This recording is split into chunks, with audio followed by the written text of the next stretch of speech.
intwaro nkeya ariko ubutaha turaza guhamagara fande mukuru zoheretse ibi bikoresho. Ubu turi gukora nta antibare dufite, turi gukoresha imbunda nkeya, ariko ubu ngubu tugiye gukora, turaje dushaka uburyo duhamagara afande yohereza ibikoresho byinshi. Va rero mufiti wanjye, kurwanya abantu n'ibisaba intwaro, amaboko yawe amaguru yawe n'intwaro zikomeye cyane. Rero bivuze ngo ibi byebe tugomba tubifata.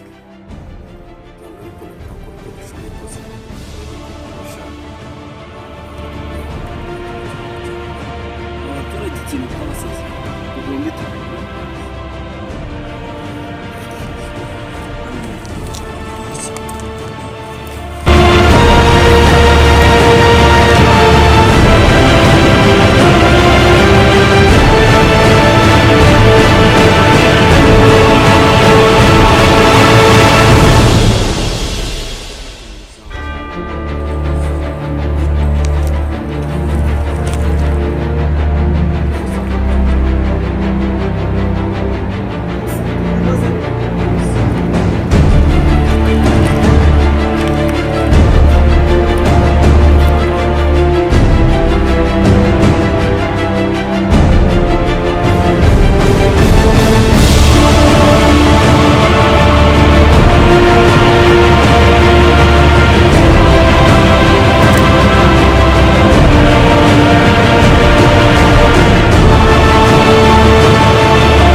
Urabona bafite umutekano ari wose,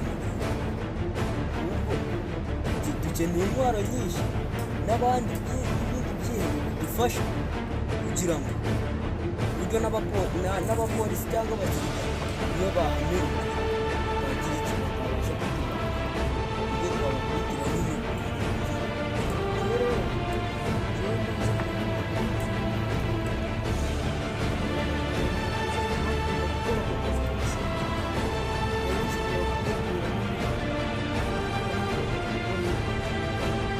Nanjye hari n'ubwiyemezi kugera ahantu nyine ahantu mu ishyamba cyane akazi bakamenyera bagira ikintu kujya kubahinga, baza noneho abapolisi n'intwaro nyinshi.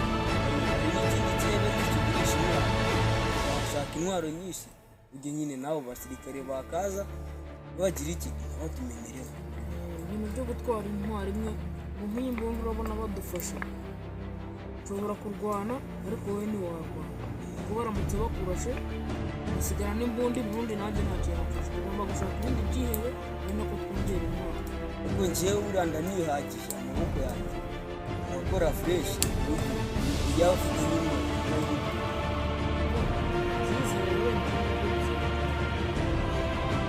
ahubwo dukoze iki ducamo nyine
zarabuze tu.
yaba ari igisambo. Wowe waba uri igisambo.